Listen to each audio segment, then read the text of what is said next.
most likely you are going to be the brand unless you've created some, alternate version of yourself with a pen name that is writing your books. As an author, you personally become the brand. In fact, I would argue that understanding these concepts is more important for indie authors than any other because all the brand and the marketing and work is on us.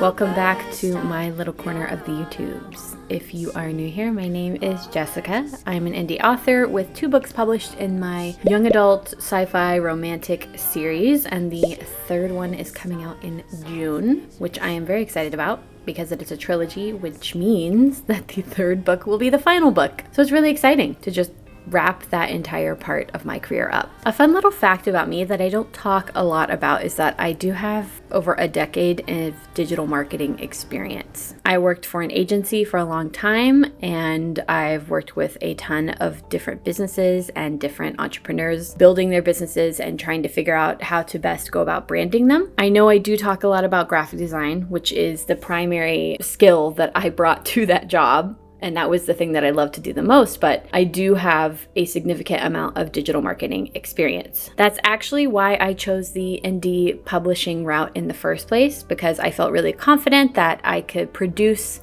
a book that could stand up to the caliber of anything else that is produced professionally in the book space. I had the skills to confidently design a cover, to format a book for print, to figure out how to be present in any space digitally, and I felt really good about that moving forward. So, given that background, I wanted to do a video where I discuss something that I see a lot of people struggling with in the indie author space. I mean, honestly, not just indie author, trad authors as well, and that's the concept of author branding. I think a lot of times you'll hear it worded as an author platform, but all this essentially means is the vibes that you're putting off out there as an author in the digital space, or really in any professional space that you find yourself a part of. So where do you even go about starting the process? What do you need to even get started? I wanted to touch base on a few things that I think can really help you narrow down how to go about getting into this part of being an indie author. And I also want to illustrate that this isn't going to necessarily be a how-to video. It's more of just best practices and things for you to think about as you go about creating your author brand. I fully believe that everybody has their own journey.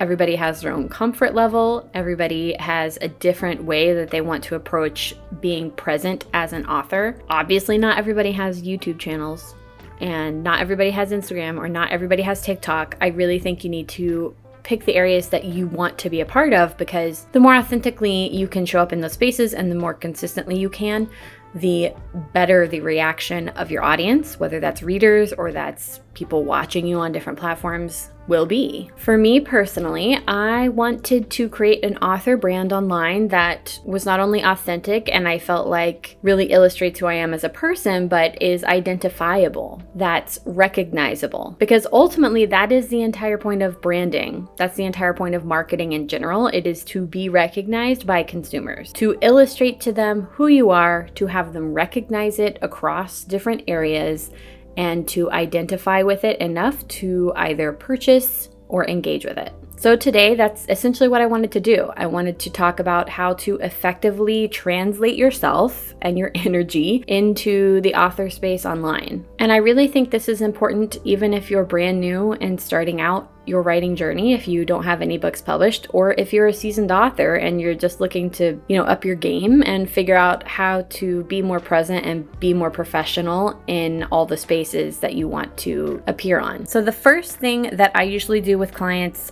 when I sit down to figure out branding in general is we have to have a conversation about the overall vibes. The work you do in this phase is going to influence every other thing that I talk about, so I really highly recommend you take a little bit of time to sit down and think about this part. But you're in luck because this is actually going to be easier than if we were doing it for a business, because you're literally just translating yourself. Most likely you are going to be the brand unless you've created some, alternate version of yourself with a pen name that is writing your books. As an author, you personally become the brand. So the easiest way to do this is to think about what kind of person you are. or think about how people would describe you, or think about how you want to be perceived. This can even be something as simple as the types of things that you are drawn to, the types of media you consume. A lot of times authors will tie this into the work themselves, like how Leigh Bardugo now kind of exudes this gothic sophistication, which is, I think, the direction that her writing is moving towards. Or Holly Black, she writes books about fae and kind of darker fae stuff. I really feel like she exudes that personality. She lives in like this, at least I saw this video where it was like a showcase on her house, and she lives in like this Tudor dope dark fae thing. I think she's even had her ears like turned into points, which is totally on brand for her and really helps exude this intense recognition, so that when you see her and you read her books, it really feels like it's a part of her. So the best way to start this is to think about, in what ways does your personality reflect in your work? And vice versa. Are there any overlaps? Are you cozy and whimsical? Are you romantic and dark? Are you a snarky sci-fi geek? All of these things can go into this process where you're trying to figure out what type of energy you want to convey. I'd suggest narrowing this down to a few sentences or even just a few keywords, and they'll help guide you as you move forward in creating every aspect of your author brand. And of course, this will help bleed into your visual tone across different platforms. Even subtle consistencies, like maintaining the color of every text that you use on your website, on your social profiles, that can really help strengthen your brand's presence. So once you know what you want to convey, what vibes you want to give off, what you want potential readers to see you as, you'll better be able to move forward. And it will be much easier to make choices that align with that energy across every platform that you're trying to be on. So once you have figured out your vibes as an author, once you've figured out what kind of author you want to be seen as, what kind of message you want to convey, the next thing that I'm going to recommend to you is getting professional headshots. I think this is one of the easiest things to overlook, especially as an indie author. If you're trad published, I think that they encourage you and possibly even pay for when you get your headshots. And I also want to iterate that this is entirely based on personal preference, because let's be real, iPhones exist now and they didn't before, and you could theoretically take a pretty decent shot on your phone and use that. But unless you really know what you're doing, I highly suggest you consider hiring a professional photographer. It will be a total game changer and really elevate the professionalism of your author platform as a whole. And you don't need to spend a fortune. I promise there are definitely photographers out there that will get your vibe and understand what you're trying to do. And since you've already done the work and narrowed down the energy that you want to convey, a professional photographer will really be able to help you figure out the best ways to show that in your headshot. Because let's be honest, that headshot is going to be on your books, it's going to be on your website. Hopefully you'll use it on your social media platforms. That's kind of the first interaction that readers get of you as a real person. So it's a great way to convey that author vibe straight out the bat. Also, while we are talking about photos and headshots, I want to discuss that consistency is going to be a big friend for you here. Your headshot is kind of essentially your logo, right? So when people see it, they're going to identify with you as an author, which is where I'm going to recommend that you use the same headshot across all of your platforms, whether that is your Instagram profile or your Goodreads shot or your Amazon author page. Anywhere that you show up, you should be using the same photo. Why? Because it creates instant recognition. It is your logo as an author. Readers will start to remember your face as part of your brand. And in that light, it can actually be helpful to have something identifiable in the headshot.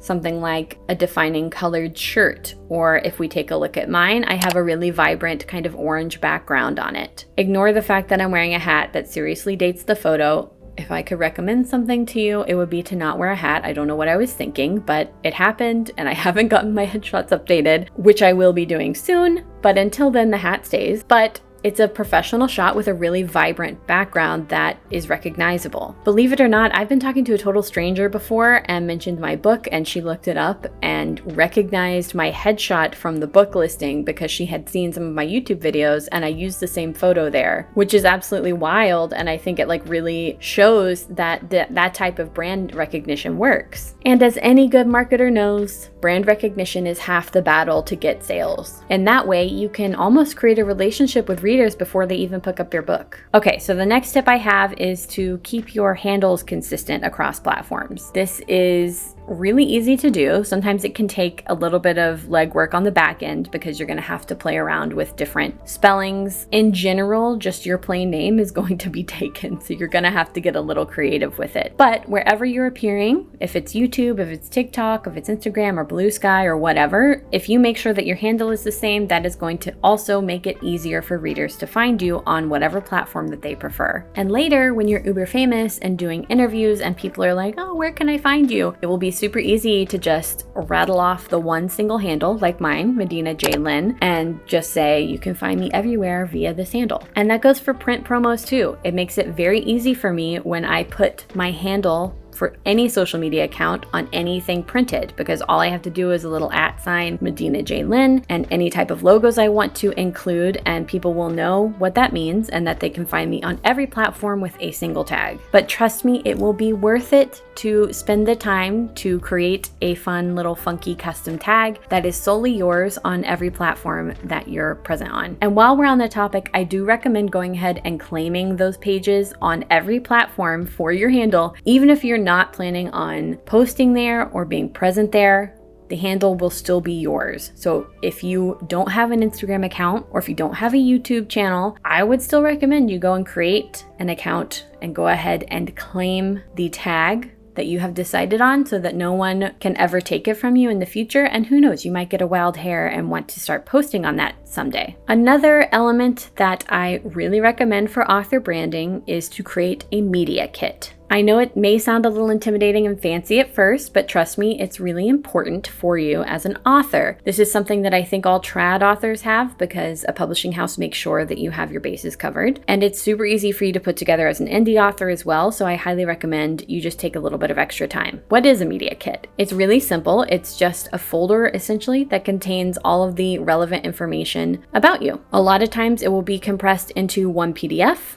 That includes maybe a short version of your bio, a long version of your bio, any photos that you want to choose for articles that to be written about you, which is again also why it's important to have a nice headshot. It'll include your social media handles, anything that is relevant if someone is ever reaching out to do a piece on you, or if you're asked to be on a podcast, or if you're asked to be on somebody else's YouTube channel. You can literally just send them over this file or this folder of files, and they will immediately have it on hand for anything that they want to use, and they'll know the proper spelling, they'll have all the links, they'll have everything that they need so that things don't get lost in translation or they don't have to reach out to you more than once. And I have personally found that it is actually helpful for me internally, because if I'm going to set up a new account or if a new social media platform pops up or something like that and I want to very easily have access to all those things, I don't have to go digging for them. I literally just go to my media kit and I pull it out myself. I've got my profile photos, I've got black and white versions, I've got everything that I could need right at my fingertips and ready to go. Especially with the way things go viral today, if you had something pop off, which would be so exciting, you want to have this stuff in place so you don't have to freak out and really struggle to pull it all together in a quick, fast fashion. So your bio and your photos and everything that you could need will be right at your fingertips and ready to go. Trust me, you will thank me when you have this prepared. While we're on the subject of the media kit, let's talk about the author bio, which is arguably almost as important as the professional headshots. I think this one should be a given, but a lot of times I don't think that people spend enough time on crafting their bio. Again, much like a headshot, this information will be the same across all your platforms, ideally. So you really want to make sure that it stands out and that it illustrates the vibes that you want to give off. And I also want to note that you probably need two versions of this. You need a short version and a long version of your bio. You'll use them in different locations according to character limits or different uses. So just go ahead and make sure you have those two versions ready. If you have absolutely no idea where to start with this, I recommend doing a little bit of market research, which is the fun part. You can go to your favorite authors and check out how they have crafted their biographies. Look at how their bio changes from maybe the back of a book or like the last page on a paperback, and then go look at their website and see how they have expanded it maybe to make it longer, and then kind of mimic the format. That's really the easiest way to go about it. Some people get really informal with their bios and some people keep it really professional. I think a long time ago, it was kind of like you would say where you went to college and any professional experience, etc., and then maybe like where you lived. But today they can get really funky. So I highly recommend getting friendly with it and really using this as an opportunity to showcase your personality. Don't be afraid to get creative with it. Like if you're a dark and moody person, make your biography dark and moody too. If you're fun and flirty, make sure that you like put a winky face in it. I don't know. This is one of the best ways to showcase your personality as an author. So I really recommend just like don't waste it. Okay, I was excited to get to this part because I think that this is something that is overlooked a lot, especially in the indie author space, and that is actually branding your author name. This doesn't mean figuring out your pen name or figuring out how you want to be called as an author. Are you going to use your full name? Are you going to include your middle name? That's not what I'm talking about. I'm talking about the font and the spacing that is going to represent your name, because the font that you choose and how it appears on the cover of your book ideally is going to be the same across every book that you publish, even throughout your entire career. So even when you hop genres, fans will be able to see your name and see how it is represented, and hopefully there will be some brand recognition there, and it will retain your author branding from work to work. I know this one may be a little hard to believe, but it is true. Like just take a look at like Meg Cabot, Sarah J. Maas does this, or Robin McKinley. They all continually use the same font and spacing for their name so that even when we are moving from series to series, the brand retention is still there. Because of this, I gave a lot of thought into the font that I wanted my name to be displayed as when I was creating my covers, because it not only had to work with the cover that I was designing at the time, but I also was conscientious of the fact that I would be using this visual version of my name across every book, hopefully throughout the rest of my career. And I would argue that with the authors I listed, the way that their names appear are almost as recognizable as the authors themselves, as the name itself. So since you're going to be using ideally this graphic design, again, it's a logo version of yourself throughout your entire career, I would really highly encourage you to take some time to figure out what you want it to look like, how you want your name to be displayed. Is this a hard and fast rule? No, not necessarily. I think that every once in a while, an author will have a rebrand. Sometimes it continually stays the same. I'm not saying this is the be all end all. Trust me, I know that it is printed differently. I am just saying that if you look at a lot of authors, they do have some brand consistency when it comes to how their names are printed. You're not going to see super drastic changes. Like with any brand, the logo gets updated every couple of decades or whenever they decide that it needs to be updated. Sometimes they never change, sometimes they do, but it's ultimately just a little bit of tweaking that helps retain this brand across time. And I personally think that the strongest author brands are the ones that have stayed really consistent throughout the years, because I can go pick up a book by Meg Cabot 20 years ago and one published today, and it still gives me the same feeling in terms of how her name is printed, which is exactly why I saved this tip for last, because I think especially as indie authors who don't have a big house behind them, maybe these are things that we don't always think about, but that doesn't mean that they're not important. In fact, I would argue that understanding these concepts is more important for indie authors than any other, because all the brand and the marketing and work is on us. All right, so that's it. That is my quick and dirty tips list for how to better brand yourself as an author and how to better refine your brand if your brand is already out there. If you've been overwhelmed by figuring out how to build your brand as an author, remember that it's just important to try and be authentic, to try and be consistent, and to be present, and to be a little brave in putting yourself out there. Like with anything, authenticity I really think is the key to connecting with your readers and creating a really strong brand that is going to last the test of time as you continually publish new books, which I'm hoping you want to do, and continue on your career as an author. I'd love to know what you thought of my tips. If you disagree with any, if I sparked any new ideas for you, or if you have any other ones that you recommend, please drop them in the comments below so everyone else can learn from you and from me and from each other. That's how we're all going to grow together, is by building community. If you liked the video or found it helpful, please hit the like and subscribe button, because I am looking to grow our little community here and I love seeing new people, and I hope that you enjoyed it and maybe want to see more from me. Anyways, until next time, good luck with your writing and I will see you around. Bye.